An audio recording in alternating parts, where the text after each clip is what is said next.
حضور اکرم صلی اللہ علیہ وآلہ وسلم کی علی العلن دعوت اسلام پر رؤسائے کفار بپھر گئے اور آپ صلی اللہ علیہ وآلہ وسلم کو جادوگر اور جھوٹا مشہور کرنے کا منصوبہ بنا لیا۔ البتہ جب اپنے ساتھی ولید سے رائے لی تو اس نے اظہار رائے کے لیے 3 دن کی مہلت مانگی اور گھر چلا آیا۔ اس کے گھر سونے اور چاندی کے 2 بت تھے جنہیں اس نے جواہرات اور قیمتی لباس پہنا کر کرسیوں پر بٹھا رکھا تھا۔ اس نے مسلسل 3 دن اس کی عبادت کرنے کے بعد نہایت ہی گڑ گڑا کر اپنے بت سے کہا، میری بے لوث عبادت کا واسطہ، مجھے بتاؤ کہ محمد سچے ہیں یا نہیں۔ اسی وقت ایک شیطانی جن ایک بت کے اندر آ گیا۔ بت حرکت میں آیا اور بولا، محمد نبی نہیں، ہرگز ان کی تصدیق مت کرنا۔ ولید خوش ہو گیا اور اس نے دوسرے کافروں کو بھی بلا کر بت کی بکواس سنائی۔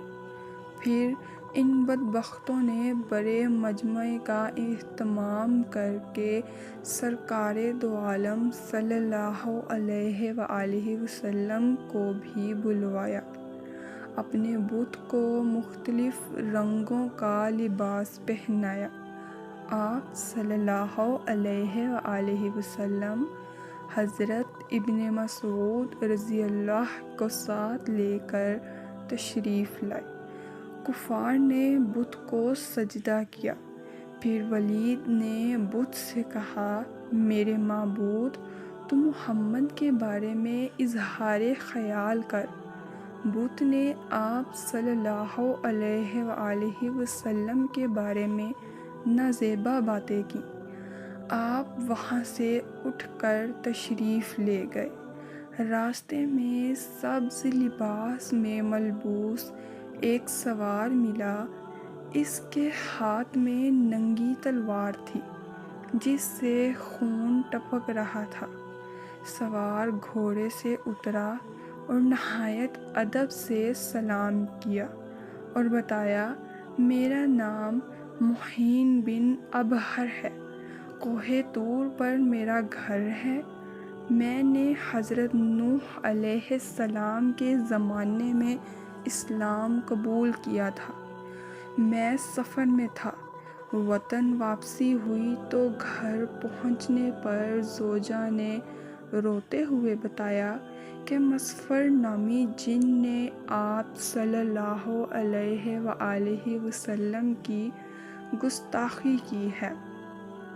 میں اسی وقت اس کے تعاقب میں نکلا۔ صفا و مروہ کے درمیان وہ مجھے مل گیا۔ میں نے وہیں اس کا سر اتار دیا۔ یہ رہا اس کا سر، اور وہ خود وہاں کتے کی صورت میں مرا پڑا ہے۔ رسول صلی اللہ علیہ وآلہ وسلم اس کی باتیں سن کر خوش ہوئے۔ نیز جب اگلے دن کفار پھر مجمع میں اسی حبل نامی بت کو زیورات اور ملبوسات سے سجا کر اور اسے سجدہ کر کے بولے کہ محمد کو برا بھلا کہہ، تو محین نامی اسی جن نے حضور صلی اللہ علیہ وآلہ وسلم کی اجازت سے بت میں جا کر بولا، اے اہل مکہ، حضور صلی اللہ علیہ وآلہ وسلم سچے ہیں اور ان کا دین اور باتیں سچی ہیں۔ یہ تمہیں باطل کی جگہ دین حق اپنانے کی دعوت دیتے ہیں، جبکہ تم اور تمہارے بت باطل اور جھوٹے ہو، خود گمراہ اور دوسروں کو گمراہ کرنے والے ہو۔ اگر تم محمد عربی پر ایمان لا کر ان کی تصدیق نہ کرو تو روز قیامت دوزخ تمہارا دائمی ٹھکانہ ہوگا۔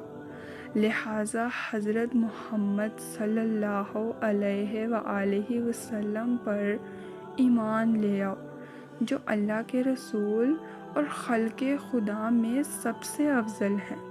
اپنے ہی بت سے یہ باتیں سن کر ایک طرف تو کفار آگ بگولا ہو گئے، بلکہ ابو جہل نے اسے اٹھا کر زمین پر پٹخ دیا اور پھر اسے نذر آتش کر دیا، جبکہ دوسری طرف حضور صلی اللہ علیہ وآلہ وسلم نہایت خوش ہوئے اور آپ نے اس جن کا نام عبداللہ رکھ دیا۔